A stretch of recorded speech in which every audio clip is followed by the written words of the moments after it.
그래서 경제는 심리고 주식 투자도 사실은 심리. 네, 거의 다 심리죠. 90% 이상 네네. 좌우한다고 하고 부동산도 심리가 마찬가지고. 거의 100%죠. 네.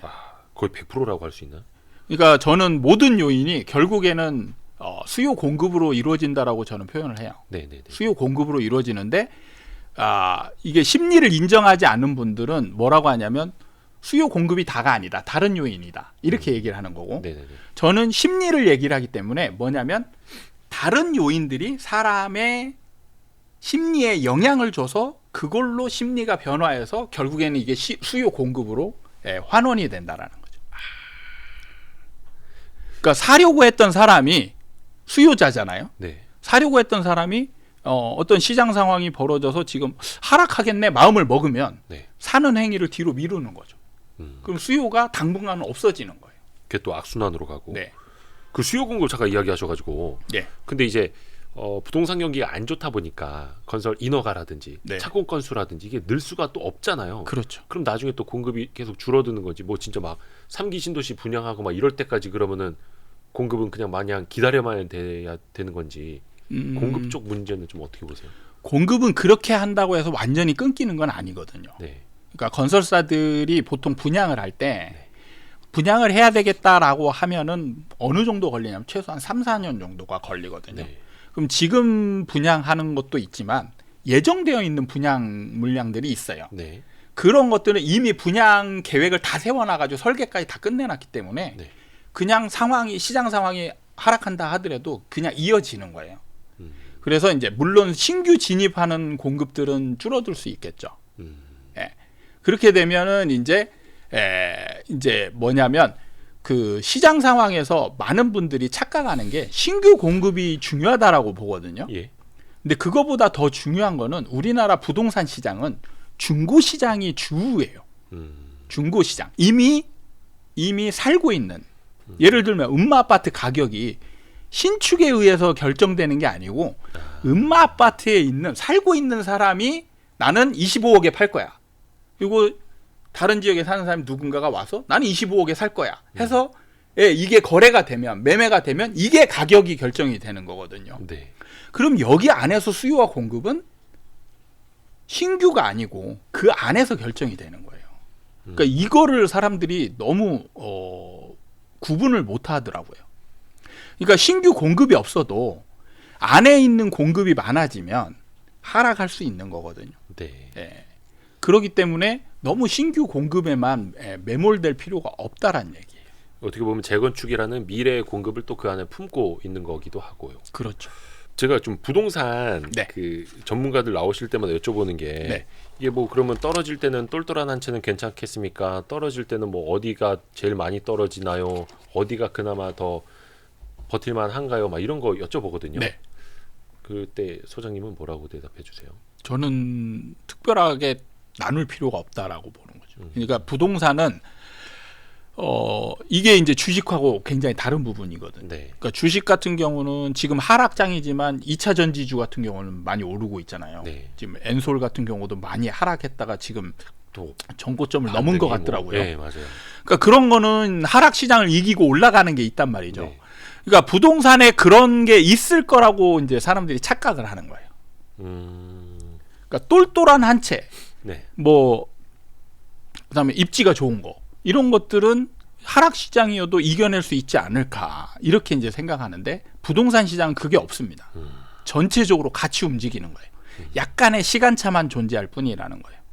그래서 강남이 지금 버티고 있는 것도 좀 다른 지역보다는 좀 세죠. 네. 근데 나중에 좀 지나면 떨어져요. 떨어지기 때문에 그리고 비슷하게 다 떨어집니다. 또 거기는 금액도 호가 단위도 크고. 그렇죠. 그러니까 비율로 비슷하게 떨어진다는 거지 금액적으로 치면 강남이 훨씬 많이 떨어지는 거예요. 그렇죠. 금액으로 예. 따지면. 예를 들면 30억에서 40%가 떨어지면 12억이 빠지는 거잖아요. 그러기도 하나요? 예. 상상이 안 되네. 웬만한 그 다른 집값 하나가 빠지는 그렇죠. 건데. 집값 하나가 그냥 쑥 빠지는 거예요. 그러니까 이런 논리에 휩쓸리면 안 되는 거죠.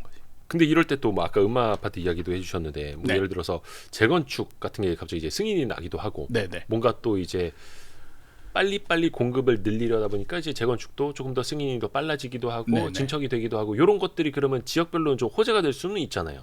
그게 호재로 크게 작용하지 않아요. 어디 팍 튀어오르고 이게 아니고요. 네. 그런 게 없습니다. 절대로. 왜냐하면 시장 상황이라는 게 예를 들면 재건축이라는 게 네. 재건축이 호재되는 이유를 따져봐야 되거든요. 네. 재건축이 호재가 왜 호재일까요? 헌집 줄게 새집 다오가 드디어 완성되니까 그럼 새 집이 되면 무조건 좋냐? 새 집이 된데 가격이 떨어지면. 물론 그것도 사실 몇 년 전부터 선반영이 되는 가격이죠, 사실. 그렇죠. 이미 올랐잖아요. 예. 그럼 자, 재건축할 때 가장 큰 문제점이 뭐냐면 일반 분양이거든요. 네. 그러니까 일반 분양이 잘 되고 네. 그다음에 새 집으로 된 다음에 새 집도 올라가야 이제 이게 진짜 호재거든요. 근데 하락장에서는 이제 문제가 뭐냐면 일반 분양을 했을 때 일반 분양이 잘 안 팔릴 수 있어요. 가격도 많이 못 받고. 그렇죠. 그러니까 가격을 많이 못 받으면 이게 뭘로 연결이 되냐면 추가 부담금으로 연결이 돼요. 그렇죠. 그러면 조합원이 부담이 늘어나는 거죠. 그러니까 분양가를 많이 올려서 잘 팔려야 이게 진짜 호재인데 분양가를 올리기도 어렵게 되고 분양가를 좀 올려서 팔았더니 안 팔리고 그 다음에 옆에 기준이 되었던 새 아파트들이 떨어져 버리는 거죠. 네. 그래서 보니까 나중에 사는 사람들이 이 아파트를 나중에 안 사는 거예요. 그래서 여러분들이 경험이 없어서 이제 그럴 수도 있는데 실제로 옛날에 10년 전후로 해서 입주한 아파트 중에 재건축을 했는데 네. 조합원 분양가가 훨씬 비싼 아파트가 있었어요. 그럼 이분들은 망한 거죠. 일반 분양분이 할인을 해가지고 훨씬 더 쌌습니다. 그러니까 분양이 잘 안 되니까. 그렇죠. 그러니까 시기에 따라서 이게 호재였던 게 악재로 변화하는 거예요.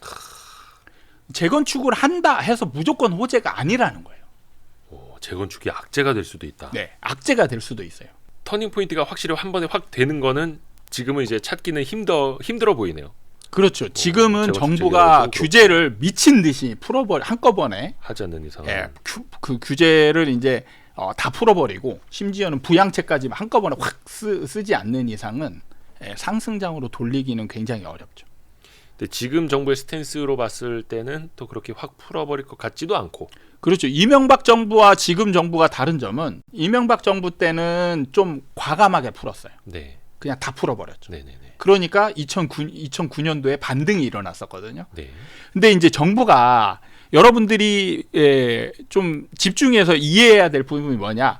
만약에 정부가 좀 이번 정부도 똑같은데 이번 정부가 좀 경착륙이 심하게 될 것 같다 해서 좀 어느 순간에는 과하게 풀어주는 순간도 있을 거예요.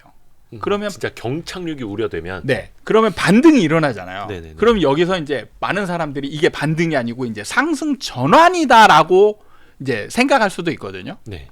상승 전환이 될 것 같으면 어떤 상황이 벌어지냐면 정부가 다시 규제로 묶어버립니다. 그거를 예상을 하고 있어야 돼요. 그래서 필연적으로 하락으로 갈 수밖에 없어요. 그러니까 정부가 손바닥 뒤집듯이 완화했다 강화했다 할 수 있는 정책인지를 계속 봐야 되는 거고. 그렇죠. 그래서 항상 상승 전환되면 반드시 묶을 거다라는 것까지 예상을 해야 돼요. 그러면 뭐냐? 반등으로 끝난다는 거죠. 그럼 이때 파는 게 가장 좋은 거예요.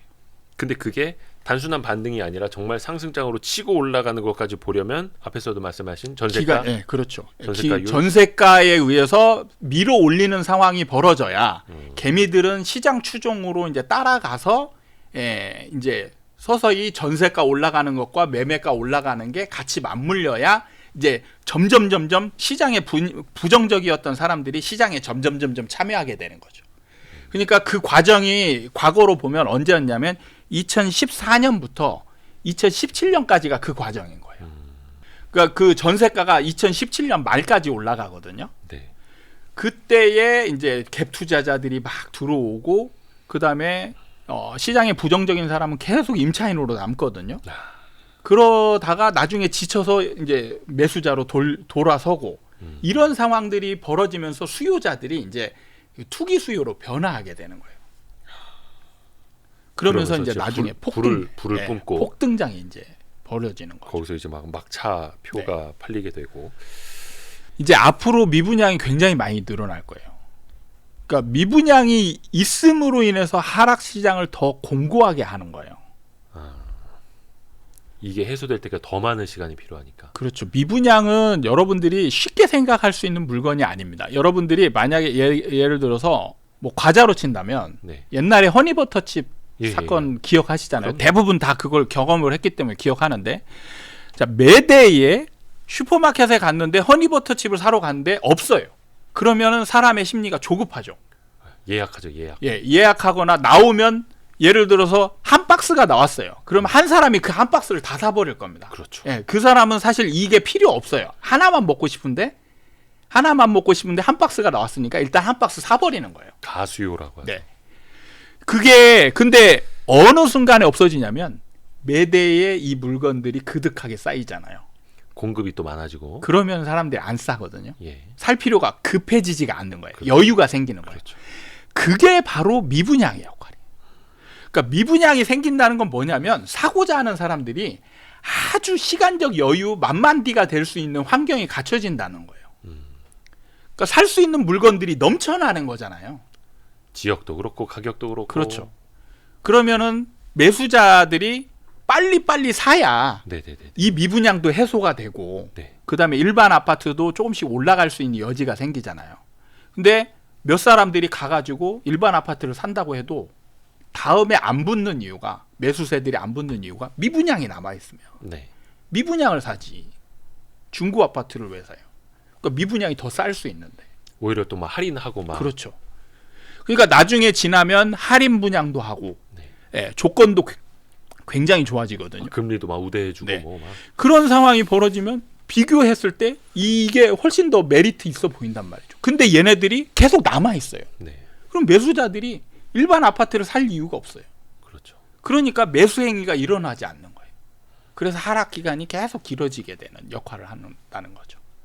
그게 이제 하락 기간이 되면은 그 분양가가 이제 비싸다는 느낌이 나거든요. 그러니까 이게 그 전환되는 과정을 사람들이 잘 이해를 못 하는데, 분양가가 만약에 지금 분양하는 게 주변 아파트에 비해서 약간 싸요. 네. 약간 쌉니다. 그러면은 지금은 살 수 있겠죠. 근데 문제는 2년 뒤, 3년 뒤에 입주할 때 보면 얘는 분양가는 제자리에 있거든요. 그렇죠, 그렇죠. 제자리에 있죠. 근데 주변의 아파트는 더 떨어질 거 아니에요. 그렇죠. 그럼 이제 이 아파트가 더 비싸지는 상황이 생기는 거예요. 그렇죠. 그러면 뭐가 생기냐? 마이너스 프리미엄이 생겨요. 이런 식으로 해서 지금 살 때는 분명히 내가 싸다라고 해서 샀는데 시장 상황이 변해가지고, 예, 내가 비교했던 그 기준으로 삼았던 아파트보다 내 아파트가 더 비싸지는 상황으로 바뀌는 거예요. 그러면 그 다음부터 나오는 분양하는 물건들은 다 비싼 물건이 되는 거예요. 진짜 그게 이제 악화 그렇죠. 일로로 가는 거긴 네네. 한데 어렵습니다. 그러면 약간 이런 질문도 한번 드려볼까요? 네. 실수요자 입장인데 예. 미분양 주택을 조금 더 할인을 받거나 네. 금리 우대 혜택을 받고 산다라는 네. 건 좀 어떻게 보세요? 저는 별로 추천하지 않습니다. 그래도 약간 예를 들어서 네. 할인을 받는다면 네. 물론 이제 주변 시세가 어디까지 떨어지느냐라는 전제가 좀 있어야 되는데. 아니, 그분보다 더 중요한 게 있습니다. 네. 지금은 우리나라 시장 같은 경우는 대형하고 소형의 인기가 달라요. 그거에 따라서 오르는 폭도 완전히 다르거든요. 그러니까 이번 상승장에서는 소형이 인기가 좋았죠. 네. 소형이 인기가 좋아서 소형이 많이 오르고 대형은 덜 올랐어요. 네. 자, 다음 사이클에서는 이제 어떤 게 되느냐? 자, 그러면 지금부터 추론을 해보는데, 네. 미분양이 많은 평형대가 어떤 게 많을까? 많이 지은 거, 그렇죠. 인기가 있던 거, 즉 소형이네요. 그렇죠. 소형이 미분양이 나거든요. 미분양이 많습니다. 그러니까 미분양이 많았던 거는 나중에 잘 안 올라가요. 그렇죠. 그러면 말씀하신 것처럼 미분양이 많이 났던 게 이제 할인을 할 거 아니에요. 네, 네, 네. 할인한다고 해서, 예, 여기서 많은 분들이 착각하는 게 할인에만 집중이 되거든요. 또 혹하죠. 그러니까 할인 가격이 주변 가격하고 비교를 해야 되는데 그렇죠, 그렇죠. 항상 비쌉니다. 할인을 해도 네, 물론 새 아파트니까 그렇죠. 할인 가격이 주변 아파트보다 싼 적은 한 번도 없었어요. 아 그래요? 네. 주변 시세보다 더 싸게 팔면은 뭐 당연히 거기를 살긴 하는데 금방 팔리죠. 그러니까 건설사는 어떤 선택을 하냐면 여기서 손실을 보고 있잖아요. 네. 그럼 손실폭을 줄여야 되죠. 그럼 분양가 여기서 100만 원 차이만 나더라도 평당가로 그럼 막 전체 가격으로 어마어마하게 차이 나잖아요. 그럼 이게 몇백 채, 몇천 채 쌓이면 건설사 입장에서는 몇천억 막 이런 단위가 움직이는 거예요. 그렇죠. 그래서 분양가 선정할 때 쉽게 결정하지 않아요. 그냥 30% 결정하는 게 아니고 주변 시세를 보고 주변 시세를 봤더니 지금 기존 분양가로는 절대 못 팔겠네. 네. 그러면 얼마에 책정할까? 봤더니 주변이 30-40% 떨어졌네. 네. 그래서 내 가격을 청해 보니까 한 30% 아니면 40% 할인해야 되겠다. 그렇지만 주변보다 싸게 팔면 금방 팔릴 거 아니에요. 네네네. 그건 건설사 입장에서 좋은 게 아니죠. 그래서 팔릴 만큼, 팔릴 듯 안 팔릴 듯만큼 가격. 항상 새 아파트는 주변 아파트보다 비싸다는 거죠. 그래서 항상 비쌉니다. 그래서 여러분들은 30%, 40% 할인하는 게 책에도 있어요. 네. 보면 이제 책에 그 예를 들었던 게 서울에 40% 할인하는 아파트가 두 번째 챕터인가 세 번째 바로 챕터에 앞에 있습니다. 나옵니다. 네. 네. 60페이지. 네. 그때 40% 할인했는데 안 샀어요. 그때 뭐 식기 세척기도 끼워준다 하고 네, 뭐 뭐 자동차도 주고 뭐 금도 주고 막 이런 행사도 하고 네. 예, 하는데 안 샀어요. 왜 안 샀을까? 왜 안 샀을까를 생각을 해봐야 돼요. 그리고 왜 40%를 할인할까? 그러니까 여러분들은 40% 할인하는 거에만 이목이 집중되어 있는 거죠. 그건 중요하지 않은 거예요. 항상 그래서 그 새 아파트 첫 분양가 대비 할인보다 주변 시세 대비 할인율 네. 이거를 비교를 해봐야 되는데 주변보다 싸게 팔지는 않는다. 그래서 제가 이제 이런 문제를 제 영상에서 낸 적이 있습니다. 네. 30% 할인한 미분양과 예. 약간 더 비싼 신축 지금 이제 현재 예. 그때 당시에 신규로 분양하는 것 중에 어떤 게 더 좋을까? 그럼 대부분 많은 사람들이 30-40% 할인하는 더 싼 걸 선택을 하거든요. 미분양이 있다. 네. 잘못된 선택입니다. 그냥 신축으로 약간 비싼 좀 프리미엄 있는. 아니요, 프리미엄이 아니고 지금 분양가로 신규 분양을 하는데 얘가 이제 할인하는 아파트보다 좀 더 비싸게 분양을 시작하는 거죠. 이제 시작. 예. 이걸 사는 게 더 나은 거예요. 약간 미분양 꼬리표가 붙어 있지 않은. 그렇죠. 조금 더. 그러니까 얘도 미분양이 나긴 나요. 분위기가 안 좋으니까. 그렇지만 얘는 할인하는 건 악성이고 얘는 이제 그 분위기에 따라서 생기는 일시적인 미분양이. 그렇죠. 저쪽은 그 미분양분이 다 해소가 되기 전까지는 집값 절대 안 오르고. 그렇죠. 이쪽은 다시 제로에서 시작을 하는 거니까. 네네. 물론 마이너스로 갔다 올 수는 있지만 여기도. 네. 그래서 미분양도 우리가 그냥 쉽게 볼 게 아니었네요. 예, 미분양이 진짜 어려워요. 저는 그때 미분양을 팔면서 사람들이 이렇게 싼데 왜 안 사지? 아니 그러니까 저도 예전에 그랬거든요. 부동산 진짜 모를 때는 네. 야 저기 집도 넓고 네. 되게 싸. 근데 뭐 할인도 해주고 네네. 뭐도 해주는데 야 대리석도 좋아. 그렇죠. 근데 이제 부동산 아는 형님이 너 그 지옥으로 들어가는 거라고 거기 가지 말라고 네. 막 이렇게 얘기해주고 했었는데 그런 게 이제 특히 이제 미분양률이라고 있거든요. 예. 근데 그 최근에 이제 뉴스에도 나왔는데 네. 건설사들이 미분양률을 정확하게 발표를 안 해요. 숨기는구나. 그렇죠. 이게 왜냐하면 미분양률이 높으면 높을수록 더 안 팔리거든요. 그러면 이제 지자체에서 미분양이 얼마 났냐? 그렇죠. 이렇게 이제 데이터 하면은 수집을 해야 돼. 예, 그렇게 하면 물어보면 이걸 약간 축소해서 발표하는 경향이 있어요. 심하게 하는 데도 있고 축소를 이제 공식적으로 그냥 아예 오픈하는 데도 있고 건설사마다 다 다른 거예요. 그래서 여러분들이 이제 주의해야 될 점은 미분양률. 네. 이게 이제 심하면 심할수록 더 안 올라간다 보시면 돼요. 그러니까 예를 들면 1000세대 분양을 했는데 네. 전체 세대가 1000세대인데 미분양이 100세대 난 것과 네. 200세대 미분양 난 것과 아니면 500세대가 미분양 난 것 다 예. 달란 거예요. 어떤 게 더 빨리 올라가냐? 적을수록. 그러니까 그렇죠. 완판이라고 하죠. 다 팔리는 게 빠를수록 조금이라도 올라갈 수 있는 에너지가 훨씬 더 빨리 쌓이고 많이 쌓이는 거예요. 그럼 미분양률이 높으면 높을수록 여러분들은 할인율이 높다라고 보시면 되고 네. 그런 것들이 더 안 올라갈 가능성이 높다라는 거죠. 할인율이 높은 건 말 그대로 그만큼 싸게 팔려고 하는 건 그 이유가 있으니 그렇죠. 또 그 안 이유가 팔린다는 거죠. 해소될 때까지도 네. 더 많은 시간이 필요하고. 그렇죠. 실제로 그 2010년쯤에 악성 미분양이 생겼던 게 네. 소화를 언제 했냐면 2019년, 20년까지 안 팔려서 그때 해소한 아파트들이 경기도에 수두룩하게 있습니다. 제가 그 19년도에 그런 거 살 뻔해가지고 네. 큰일 날 뻔했습니다. 그 정도로 물론 안 그것도 팔려. 근데 시장 좋을 때는 네. 그것도 같이 올랐었어요 또. 예. 근데 해소가 안 됐던 거는 예. 안 올랐어요.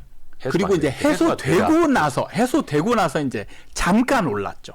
해소가 돼야 오르죠. 네. 해소가 돼야 올라갑니다. 해소 안 되면 절대 안 올라가요. 그 대표적인 아파트가 바로 김현미 장관 살았던 아파트죠. 그래서 우리 아파트 5억입니다. 예, 그분은 거의 뭐 이제 박제가 되는 거죠. 네. 그분. 그래서 그때 진짜 다 팔렸어요. 제가 우연히 그 아파트에 살았거든요. 그 당시에. 예. 그 당시에. 근데 진짜 불 꺼진 저녁에 가보면 라인 전체가 불이 꺼져 있어요. 안 팔렸다. 그분이 지역구가 저 고양시 어디 아닌가요? 예, 일산 덕양구. 네. 예. 거기에 제가 살고 있었는데 그분이 5억입니다라고 얘기를 하면서 순식간에 다 팔렸어요. 전국에서 투자자들이 아니 5억인 집이 있다고 아직까지? 예. 일산에? 예. 그때 남은 것들이 50평대거든요. 그러니까 평당 1,000만 원밖에 안 되는 거예요. 잠시만요. 그러면 거의 2020년 아니었어요? 네. 오, 대박이네. 그때까지도 정말 그 분양 상담사들이 정말 죽으라고 노력해도 안 팔렸어요. 근데 김현미 전 장관의 한마디에 한마디에 그냥 싹 팔렸습니다. 그분은 뭐 이제 레전드가 되셔가지고. 이현철 소장님 진짜 오늘도 유익한 말씀 진짜 네, 감사합니다. 네. 아파트 투자는 사이클이다. 이 책도 저도 유익하게 잘 보고 있고요. 또 많은 분들에게도 나중에 또 이벤트를 통해서도 같이 또 선물도. 아마 책이 첫 번째, 두 번째 책은 좀 어렵다는 얘기가 많이 나왔었거든요. 네네네. 근데 이번 책은 아마 그 소설 읽듯이. 요 비유도 많이 하시고 네네. 명언 그 주식 명언을 또 많이 이제 제가 이제 그걸로 쓰고 싶었는데 네. 제가 이런 명언을 잘 그냥 몇 개는 알고 있었는데 이런 거를 정말 많이 있으면 좋겠다 이런 생각을 했는데 다행히 이제 출판사에서 그런 도움을 도와주셔가지고 고맙습니다. 이현철 소장님 또 모시도록 하겠습니다. 고맙습니다. 알겠습니다. 네.